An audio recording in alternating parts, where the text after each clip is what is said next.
김진희 변호사님, 일단은 이제 막 총선 양당이 이제 공천 작업에 이제 본격적으로 들어갔는데 상대당 공천을 겨냥한 프레임 전쟁 씌우기 여기 좀 많이 나섰어요.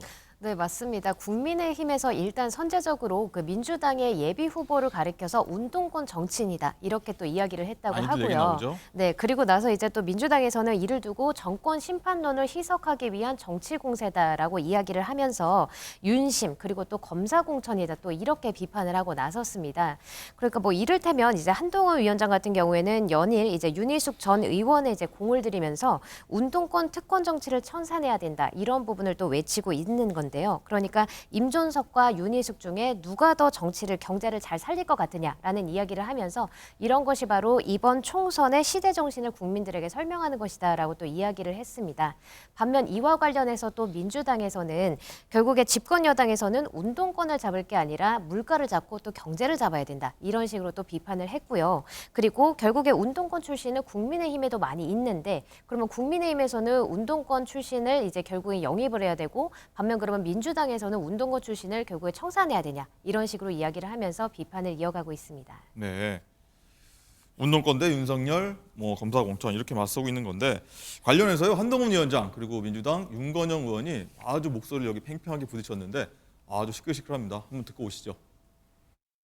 저는 놀란 것은 임종석 실장이 거기 출마 못할 수도 있겠던데요. 그렇죠? 저는 그래서 이재명 대표의 민주당이 뭔가 정신 차리고 운동권 특권 정치를 종식하려는데 동참하려는 줄 알았어요. 근데 그게 아니더라고요. 운동권 특권 정치조차도 만족 못하고 개딸 정치를 하겠다는 것 같던데요. 일각에서는 한동훈 표 킬러 공천이라고 하던데요. 저는 많이 한심하다고 생각합니다. 집권 여당이 운동권 운운하면서 킬러 공천이라고 자랑을 하는데요. 운동권 잡을 게 아니라 물가 잡고 경제 잡아야 됩니다. 소위 586 운동권 출신은 국민의힘에도 많이 있습니다. 민주당 586은 청산 대상이고 국민의힘 586은 영입 대상인가요? 네, 두 사람 얘기 팽팽한 얘기 한번 듣고 오셨는데 김상일 부대변인 네. 일단은 한 위원장이 오늘 586 운동권 정치 세력 겨냥한 비판 토론회가 있는데 여기에 서면 축사까지 보낸다고 하더라고요. 자, 한 위원장이 이제 운동권 특권 정치 종식 이게 진짜 시대 정식이다. 이번 총선 국민의힘 프레임 구도를 확실하게 좀 짜고 간 것 같은데 어떻게 보십니까? 나름 노력해서 짜시긴 했는데 저게 대주제가 될 수 없다는 게 문제인 거예요. 대주제가 되려면은 기본적으로 이 윤석열 정부의 그림자가 없어야지 저 주제가 먹혀요. 근데 윤석열 그 정부의 그림자가 크게 두려워져 있는데 그 그림자 안에서 저 주제를 아무리 외쳐봐야 밖에서는 보이지 않습니다. 그게 문제인 겁니다. 그러면은 뭐부터 해야 되냐? 그 그림자를 걷어내는 걸 먼저 해야 돼요. 그러니까 굉장히 좋은 주제를 가지고 이야기하는 거예요. 왜냐하면 야권에도 기득권적인 이미지가 있잖아요. 야권의 가장 기득권적 이미지가 586이라고 보는 거고 그걸 잘 설정해가지고 공격의 대상을 삼았어요. 근데 그거를 보기엔 국민들한테 여유가 없다니까요. 그건 차후의 문제예요. 지금은 이 정부의 문제를 보고 있습니다. 국민들이. 그러면 한동훈 비대위원장은 이 현 정부의 문제를 자기가 어떻게 해결할 건지 내지는 현 정부의 문제가 있는 것을 자기 주도로 끌고 갈 수 있다라는 이 모습을 보여줘야 돼요. 다시 말해서 여당 내에 야당으로서 확고하게 서야 저런 주제들이 먹힙니다. 저건 소주제에 불과한 거예요. 대주제를 써야 돼요. 우리가 뭐라 그럽니까? 타이틀 미닫이라 그럽니까? 헤드라인을 뽑아야 되는데 지금 중간 주제만 뽑고 있는 거예요. 그래서 그런 부분에서는 제가 볼 때는 좋은 중간 주제 정도다 이렇게 보는 게 저는 맞다고 봅니다. 제가 한 말씀 드려야 되는데 그 운동권의 특권 정치 청산이라고 하는 것이 정권 심판론을 완전히 대체할 수는 없다 하더라도 저는 희석시키는 효과는 저는 충분히 있다고 보고요. 저 이슈는 제가 보기에 그 수도권이나 중도층, 무당층, 청년층에게는 꽤 소구력이 있을 수 있는 그런 프레임이라고 보는 것이 지금 아까 윤건영 의원님이 그 운동권 잡을 생각하지 말고 물가 잡고 경제 살리는 거나 해라 이렇게 얘기를 하셨는데 바로 지금 그러니까 물가도 잡아야 되지만 지금 민주당의 주축이 되고 있는 저 운동권 세력 저는 청산하는 것도 못지않게 필요하다고 봅니다. 그리고 윤건영 의원이 아니 국민의힘은 뭐 운동권 출신이 영입 대상이냐 거기도 그 많지 않냐 이렇게 이야기를 하셨는데 네. 제가 보기에 국민의힘에 지금 활동하고 있는 또 영입 대상이 된 운동권 출신들은 정치권에만 계속 있었던 분들은 별로 없고요. 한때 민주화 투쟁을 했고 또 자신의 전문 분야에서 열심히 일하다가 아마 이제 정치권으로 영입된 그런 분들이 많을 것 같아서 지금 민주당에 있는 저 그 운동권 세력들은 제가 보기에 젊어 한때 민주화 투쟁했다는 거를 그냥 셀프 훈장 삼아서 오래도록 그냥 정치권에서 정치적인 권력을 누리고 있는 그걸 의미하는 거기 때문에 저는 지금 저 프레임은 수도권에 중도층에 꽤 소구력이 있을 거라고 저는 그렇게 믿고 있습니다. 알겠습니다. 그러니까 제가 효과가 없다는 관리입니다. 뜻이 아니라요. 네. 효과가 없다는 뜻이 열반일 아니라 권투로 비유하면은 잽과 아웃복싱 정도는 된다는 겁니다. 네. 근데 결정타를 매겨서 KO를 시키려면 인파이팅을 해야 되는데 인파이팅 기법으로는 쓸 수 없는 기법이다 이런 말씀을 드리는 거예요. 알겠습니다. 기다려 보세요. 좀 나올 것 같아요. 기다려 보도록 하시죠. 예. 자, 요즘 좀 핫한 지역입니다. 서울 중성동갑 여기 한번 얘기도 해보도록 하겠습니다. 임종석 전 실장하고 윤희석 전 의원이 맞불지 굉장히 요즘 관심이 뜨거운데 장갈 기자. 오늘도 뭐 서로 뭐 맞붙었어요. 한번 뭐 계속 설전 오가고 있습니다. 신경전이 계속되고 있는데요. 윤희숙 전 의원 같은 경우에는 서울대 경제학과를 나오고 한국개발연구원 KDI 출신이기 때문에 경제통입니다. 그런데 임종석 전 비서실장이 최근에 경제 상황을 언급했는데 이에 대해서 기본 지식이 없다 이렇게 언급을 했습니다. 임종석 전 비서실장이 뭐라 그랬냐면 윤석열 정부의 경제 정책을 비판하면서 지난해 경제 성장률이 1.4%로 주저앉았는데 1인당 국민소득이 IMF 이후에 처음으로 마이너스가 됐다고 했습니다. 그런데 실제 제가 팩트체크를 해보니까요. 네. 지난해 경제 성장률이 2.6에서 1.4%가 된 건 맞습니다. 그런데 지난해 1인당 국민소득은 이게 확정이 3월에 나오기 때문에 아직 통계 자체가 안 나왔습니다. 네. 그래서 2021년과 2022년을 한번 비교해봤더니 달러 기준으로는 7.7%가 줄은 게 맞지만 원화 기준으로 봤을 때는 사실 국민 총소득이 4.3% 올랐거든요. 오. 그래서 원화 기준으로 봤을 때는 임종석 비서실장의 말이 좀 틀린 게 되는 겁니다. 그래서 이게 환율이 왔다 갔다 하기 때문에 환율이 오르면 원화 가치가 떨어지고 그렇기 때문에 좀 약간 헷갈리지 않았나 이렇게 계산이 되고요. 또 임종석 전 비서실장이 마이너스가 됐다고 언급했던 이 지난해 국민소득을 한번 보면요. 한국은행이 추정을 해봤더니 작년보다도 오른 것으로 추정이 되고 있습니다. 그러니까 임 비서실장의 말과는 사실과 다르죠. 또 이에 대해서 윤희숙 전 의원은 임종석 전 비서실장은 본인이 무슨 얘기를 하는지도 모르는 것 같다 이렇게 비판했는데요. 목소리 직접 들어보시죠. 공부도 많이 하시고 실력 있는 분 같아요. 근데 여의도 정치를 들어오면 항상 경계를 해야 할 게 있습니다. 귤화위지, 귤이 탱자가 된다는 거죠. 예. 이 저격수 유혹에 빠져들기 쉽습니다. 그런데 우리 윤희숙 후보님 일단 공천을 받게 되신다면 제가 환영하고 오시면 탱자가 되지 않으시도록 같이 노력하십시다. 임종석 선생이 뭐라 그랬냐면 네.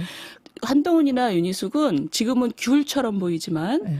운동권을 저격하면서 탱자가 될 수 있다. 그런 얘기를 했어요. 귤화 위지라는 말을 쓰셨어요. 어허. 근데 운동권은 이미 탱자가 됐다. 탱자 부대다 저기는. 임종석 선생은 탱자 부대장이었던 사람이죠. 근데 다른 사람에게 탱자가 될 수 있으니 조심하라고 얘기하는 네. 거는 예. 자기 자신을 돌아봐야 된다. 전 그렇게 생각합니다. 자기들이 젊을 때 열정적으로 운동했다가 공부 안 하고 여의도 와서 대접받으면서 탱자 부대가 됐구나. 두 분 말씀 그대로 두 인물도 똑같이 얘기를 하는 것 같은데 뭐 남자없이 탱자 얘기가 갑자기 많이 나옵니다. 자, 김상일 부대변인 네. 일단은 두 사람 막 본선에 나온다는 보장은 아직 없습니다. 네, 없이 없습니다. 없는데 일단은 운동권 출신 강조하고 네. 윤희석 의원이요. 586 관장으로 대통령 비서실장까지 했다. 탱자 부대장이다. 이렇게 좀 센 발언까지 하고 있는데 뭐 어디까지 갈지도 모르겠습니다. 이 발언들이. 저는 윤희숙 의원의 비판은 뭐 충분히 저는 수긍이 되는 부분이 있다고 봐요. 왜냐하면 이제 둘 다 운동권 출신인데 한 분은 운동권 출신이라는 경력으로 혜택을 많이 보신 분이고 한 분은 운동권 출신이지만 자기 전문성을 쌓아오신 분이잖아요. 네. 그러니까 뭐 저는 충분히 비판할 수 있다고 보는데 문제는 이런 겁니다. 상대를 향한 잣대가 왜 내 쪽으로는 향하지 않느냐라는 거예요. 상대방만 향한다. 네. 그러니까 이런 겁니다. 임종석 의원 같은 경우는 이런 겁니다. 예를 들어서 이재명 당대표가 대선과 지선에 지고 출마한 거를 친문 진영에서 비판했잖아요. 그럼 본인은 정권 교체에 책임이 있는 사람인데 그 부분의 잣대는 왜 본인한테 들이대지 않죠? 첫 번째 이거. 네. 두 번째, 윤희숙 의원은 좋습니다. 뭐 임종석 그 전 비서실장을 비판하고 이러는 거 다 좋습니다. 책임을 져야 되고 경제실적 있고. 그럼 현 정부에 대한 잣대는 왜 들이대지 않죠? 그리고 본인 국민의힘의 후보들에 대해서는 왜 그런 잣대를 들이대지 않죠? 저는 저런 모습들이 국민들이 볼 때는 굉장히 내로남불로만 보인다 이런 생각이 들고요. 네. 자아 성찰을 기반으로 남을 비판했으면 좋겠다. 거기서부터 출발하는 게 좋다. 그리고 더더군다나 본인이 경제 전문가라고 하잖아요. 그럼 현재 경제 상황이 굉장히 어렵다는 걸 먼저 진단하면서 대책을 내놓고 현 정부의 실정이 어디서 비롯됐는지 이런 걸 충분히 비판하면서 내가 전문가다라고 얘기를 해야지. 아, 옛날에 잘못된 것만 비판하고 있으면 그게 무슨 전문가입니까? 비판가지. 알겠습니다. 자, 이 윤희숙 전 의원 출마 놓고요. 한동훈 위원장이 뭐 김병률 비대위원장 때도 출마 때도 그랬는데 특정 인사 언급한 걸 두고서 당 안팎에서 사천 논란 뭐 이런 게 빚어지기도 했고 그게 뭐 용산 대통령실하고 갈등을 빚기도 한 원인이 되기도 했는데 여기에 대해서 한 위원장이 직접 의견을 입장을 밝혔는데 그 얘기 한번 듣고 오겠습니다. 총선과 공천은 여러 가지 이해관계와 여러 가지 욕망들이 충돌하는 지점이에요. 그러니까 모두를 만족시킬 수는 없습니다. 제가 그렇게 몇 군데에 대해서 소개하는 이유는 뭐 여러분 충분히 다 아시다시피 이번 총선의 시대 정신을 제가 국민들께 설명하기 위함입니다. 네, 지금 방금 11시가 갓 지났는데 이재명 민주당 대표가 신년 기자회견을 이제 곧 아마 이제 시작하려고 하는 것 같은데 속보 들어오는 대로 저희가 이재명 대표가 어떤 총선 각오, 공약 그리고 비전 밝혔는지 저희가 전달해드리도록 하겠습니다. 자, 얘기 이어가면요, 진수 의원님 일단은 한 위원장이 윤희숙 의원은 전혀 모른다고 합니다. 전혀 모르는데 실력만 보고 자기가 어떤 얘기를 한 거다. 뭐 출마했으면 좋겠다 이런 의견을 얘기했다고 하는데 당내 불만 좀 잠재울 수 있을까요? 조금 불만이 있는 것 같기도 한데. 근데 윤희숙 전 의원하고 한동훈 비대위원장이 이제까지 접점이 없었기 때문에 한 번도 서로 만난 적이 없는 것만큼 분명해 보이고요. 그러나 윤희숙 의원이 굉장히 그 짧은 의정활동 기간이었지만 그 국민들에게 주는 인상은 굉장히 강했잖아요. 예, 그랬기 때문에 인지도 높고 윤희숙 의원의 그 개인 경쟁력에 대해서는 익히 알고 계셨던 것 같아요. 그런데 저 지역에서 이제 이미 뛰고 있는 예비 후보들이 반발한다는 걸로 알려지고 있는데요. 제가 이제 그 지역 출신이다 보니까 상황을 잘 아는데. 지난해 12월까지 네네, 제가 저 지역의 당협위원장이요 4년 전에 출마하셨고요. 출마도 했었기 때문에 잘 아는데 지금 저 지역은 지난 3번의 총선을 거치면서 당선자를 한 번도 못 냈던 지역이라 국민의힘 공천 기준으로 보면 우선 추천 지역이에요. 이 경선 이런 거 아니고.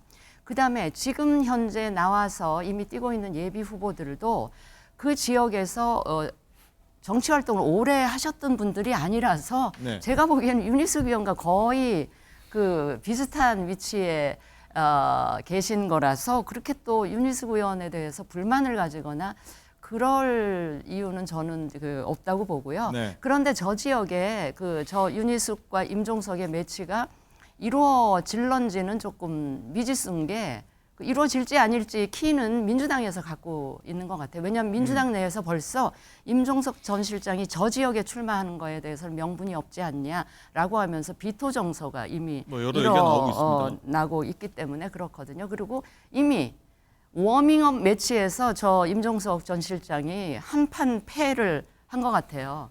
왜냐하면 경제 전문가에게 경제적인 거를 이렇게 지적을 하다 보니까 이게 공자님 앞에서 문자 쓰 이런 격이 돼버려서 일단 워밍업 매치에서는 네. 좀 망신을 당한 게 아닌가 싶고 알겠습니다. 최종적으로 매치가 성사된다면 매우 흥미로운 그 지역인 매치업이다. 것만은 분명해 보입니다. 네. 김상희 부장님 어떻게 네. 보셨습니까? 이 한동훈 위원장이 사천 의도 아니었다 이렇게 얘기했는데. 저도 사천 의도는 아니라고 보고요. 문제는 뭐냐면 한동훈 비대위원장이 당당하지 못한 게 문제인 거예요. 왜냐하면 전략 공천이 뭡니까?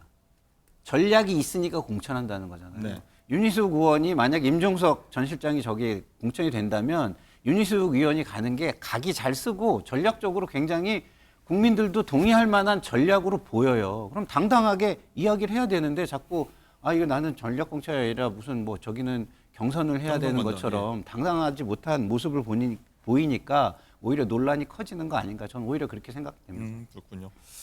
장관 기자, 이제 한동훈 위원장이 근데 공천 심사 채점에도 참여한다 이런 보도가 있던데 어떤 내용이죠? 네, 공천은 당이 하는 것이다 이렇게 언급했던 한동훈 위원장이 공천 심사에 평가자로 참여한다는 보도가 나왔습니다. 바로 이 당의 기여도를 심사한다는 건데요.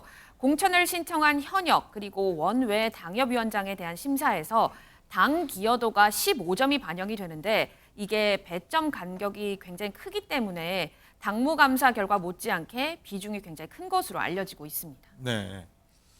김지희 변호사님, 어쨌든 지금 말씀 쭉 나눠 들어보면 서울 중성동갑 지역구가 굉장히 전국 총선 전체를 봐도 굉장히 뜨거운 지역구가 됐다 이렇게 볼 수가 있는데 이런 와중에 이재명 대표의 강성 지지층 사이에서 중성동갑에 이 인물을 공천해야 된다 이렇게 일부의 주장이 나오고 있다면서요. 누구죠? 네, 그렇습니다. 바로 이제 이현주 전 의원입니다. 그러니까 그 이재명 대표의 강성 지지층에서는 지난 18일에 국민의힘을 탈당을 한 이현주 전 의원에 대해서 공천을 요구를 하고 있는 것입니다. 예. 그러니까 지난 이제 30일 이재명 대표의 그 팬카페에 올라온 글들에 따르면요. 이현주는 성동갑에 출마하라. 그리고 임종석 대신 이현주가 나을 것 같다. 그리고 전투력으로 보면 바로 민주당 일진이다라고 하면서 이현주 전 의원에 대한 공천을 계속해서 요구를 하고 있는 겁니다.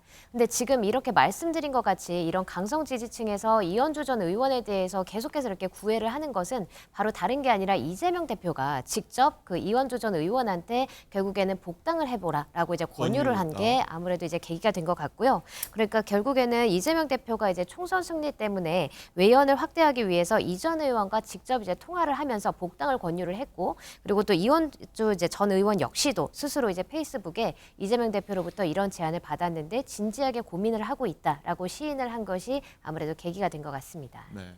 또 저 제안이 나온 지 한 일주일 된 것 같은데 아직 결정은 못하는 분위기인 것 같습니다. 여러 개 좀 계산을 하는 것 같은데. 자, 김상일 네. 대변인, 일단은 이현주 의원 보면 국민의힘 탈당하기 전에 과거에 이제 친문 세력 비판하면서 민주당 탈당했었고요. 네. 나가서도 문재인 정부 강하게 비판한 네. 걸로 좀 유명하지 않습니까? 네. 일단 이런 흐름 속에 일부 네. 친명계 강성 지지자층이 네. 친문계를 어쨌든 이현주 의원 얘기도 그렇고 강하게 좀 견제 들어간 것 같아요. 그런 분위기인 것 같아요. 저도 그렇게 보여요. 왜 그렇게 보이냐면 이현주 전 의원이 비판한 것은 패권주의였다고 저는 생각을 하거든요. 친문 패권주의. 네. 근데 패권주의를 비판한 게 아니라 본인을 인정해주지 않거나 본인을 무시한 세력, 본인에 반대되는 세력을 비판한 것으로 지금 보이잖아요. 다시 받아들이면 그것뿐이 안 되는 겁니다. 그러면 거기에 무슨 대의가 있고 무슨 명분이 있습니까? 아무것도 없는 거죠. 결국 남는 거는 이현주 의원이 굉장히 오래, 굉장히 멀리 나는 철새다. 이렇게뿐이 안 되는 거예요. 예? 그것 말고 뭐가 남습니까? 거기에 무슨 대의가 있습니까? 그렇기 때문에 그런 오해를 살 수 있는 충분한 저는 여지가 있다고 보고요. 강성 지지층이나 지금 현재 이재명 당대표가 너무 사감에 매몰되어 있는 거 아닌가. 예? 지금 정적에 대한 사감에 매몰돼서 그 국민적 대의와 명분은 전혀 생각하고 있지 못한 눈앞의 것만 바라보는 모습이 아닌가. 저는 이런 생각이 좀 아쉽습니다. 같은 맥락으로 홍익표 원내대표였나요? 네. 이현주 의원이 항상 불출마 선언하면서 들어오면 명분이 생길 거다 이런 얘기도 했는데 같은 맥락으로 볼 수 있을까요? 그러니까 저 민주당에 들어오는 그 명분 내세우는 명분으로 보면 저는 그 불출마가 맞는 것 같은데 사실은 그 이현주 의원은 최근 몇 년 동안 반문에서 반 윤석열 이런 식으로 이 메시지 흐름이 이어져 왔는데 그렇다면 사실은 지금 제3지대에 가 있는 게 맞는 거거든요. 많은 분들이 그렇게 네. 예상했었죠, 사실. 있는데 갑자기 또 민주당 이러니까 그래서 뭐라고 이야기를 하고 명분을 만들어도 결국은 배지 한 번 더 달고 싶은 욕심이 있구나, 이렇게밖에 받아들여지지 않겠구나 하는 네. 생각입니다. 알겠습니다. 자, 장가 기자, 이런 가운데서 이제 국민의힘에선 정청래 의원 그리고 임종석 전 실장위에서 안민석 의원을 상대로도 어떤 대항마라고 할까요? 한 명을 보내기로 했는데 잔류를 결심한 유승민 전 의원을 출마를 안민석 의원 상대로 하는 안을 좀 검토 중이다, 이런 보도가 나왔어요. 그렇습니다. 안민석 의원의 지역구가 경기 오산인데요. 여기서 5선을 한 안민석 의원과 대결하는 방안으로 유승민 카드가 거론되고 있다, 이런 보도가 나왔습니다. 네. 유승민 전 의원은 지난 지방선거 당시에 경기지사 경선에도 출마한 바가 있는데 국민의힘에서는 유승민 의원이 이준석 신당으로 빠지지 않고 당에 잔류한다는 데에서 굉장히 높게 평가를 하는 분위기입니다. 이에 대해서 안민석 의원이요, 오늘 SNS에 이렇게 올렸습니다. 오시라. 국민이 어떤 회초리를 들지 용산에 계신 대통령님께 보여드리겠다. 그러면서 이왕이면 유승민 의원보다 더 센 자객을 보내라. 오산을 우습게 보면 오산이다. 라고 맞받아 쳤습니다. 아재 개그네요. 그렇습니다. 유승민 전 의원이 또 과거 경기지사 출마를 선언하던 때의 목소리도 있는데요. 함께 들어보시죠. 경기도는 인구 1,400만 명, 대한민국 경제와 산업의 중심이고 국가 안보의 보루입니다. 경제와 안보에서 평생 고민하고 해법을 찾아온 저의 인생을 경기도 발전을 위해 바치겠습니다. 제가 오랫동안 일관되게 말해왔던 진영을 넘어 미래를 위한 합의의 정치를 경기도에서 펼치겠습니다. 유 전 의원 하면은 사실 최근에 국민의힘 잔류, 뭐 제3지대로 안 가고 국민의힘 잔류하겠다 하면서 또 불출마 선언을 하지 않아서 어떤 역할을 맡게 될까, 사실 많은 분들 관심 가졌는데, 진수희 의원님, 일단 어떻게 보십니까? 뭐 일각에서는 공동선대위원장 얘기도 나오고 수도권에서 어떤 역할을 하게 될 것이다, 어떨까, 막 계속 얘기가 나눈 와중에 지금 오산 갈 수도 있다, 이런 얘기가 나온 겁니다. 저는 어제 몇몇 그 매체에서 뭐 그 단독이라는 타이틀을 붙여서 저걸 보도를 했는데요. 네. 제가 알기에는 유 전 대표는 당의 그 어느 누구와도 저런 그 협의나 한 거 없고 들은 바도 없고, 그래서 제 생각으로는 그 누군가가 언론 플레이를 세게 하면서 간을 보지 않았나, 이런 당에서요. 생각. 당의 인물이. 당의 인물이죠. 예. 그러니까 아마 유력 인사가 저랬으니까 이 매체들이 단독 이러면서 자신 있게 쓰지 않았나 싶은데요. 굳이 그 유 전 대표를 이 선거에 활용하고 싶으면 저런 식으로 해서는 정말 당에도 도움이 안 되고요, 유 대표한테도 도움이 안 되고, 왜 저런 그 저급한 언론 플레이를 펼치는지 이해가 되지 않습니다. 왜 언론 플레이를 했다고 생각하십니까, 그렇다면? 그거는 이제 언론 플레이를 하신 분한테 확인을 해봐야 될 건데, 지금 유 대표께서 며칠 전에 당 잔류를 선언하면서 또 강조하신 얘기가 이 당에 굉장한 애정을 갖고 있고 지난 몇 년간 계속 쓴소리를 했던 이유도 바로 당에 대한 애정, 보수 진영이 잘 됐으면 좋겠다는 그 애정에서 비롯된 것이라는 걸 다시 한번 말씀을 하셨잖아요. 그런 상황이고 본인은 이제 공천 신청을 하지 않겠다라는 것도 분명히 하셨어요. 그러니까 그 얘기는 뭐냐면 불출마를 라는 용어를 쓰지 않았잖아요. 그거는 아마도 불출마라는 용어는 현역 의원이거나 지역의 위원장직을 맡고 있는 사람은 불출마라는 표현이 맞는데, 본인은 지금 그런 상황이 아니기 때문에 가장 자기 입장에서 정확한 용어로 공천 신청을 하지 않겠다라고 얘기를 했는데, 그걸 가지고 그렇게 생각하고 계신 입장에서 전략 공천이니 우선 공천이니 이런 거는 생각조차를 아예 안 하고 계실 텐데 저런 이야기가 나오니까 저는 뭐 제가 유 전 대표하고 가까운 제 입장에서도 되게 불쾌하다는 생각이 그렇군요. 들거든요. 그러니까 그러면 어떤 역할을 좀 이번 선거에서 하는 게 좀 좋겠다, 추천이랄까요? 할 수 있을까요? 저는 제 개인적으로는 이거는 제 내피셜입니다만 이 유 전 대표의 능력이나 또 능력이 아까워요. 그리고 국민의힘이 취약한 수도권이나 이 중도층 또 특히 젊은 층한테는 굉장히 그 지지세도 있고 또 소구력도 있기 때문에 이번에 이 어려운 선거에서 유 전 대표의 그런 이미지나 능력이 좀 10분 활용됐으면 좋겠다라는 거는 제 희망사항인데 예. 그런데 당이 저런 식으로 유 전 대표를 선거에 이상한 방식으로 끌어들이는 거는 뭐 저도 별로 바라지 않고요. 유쾌하지도 않습니다. 알겠습니다.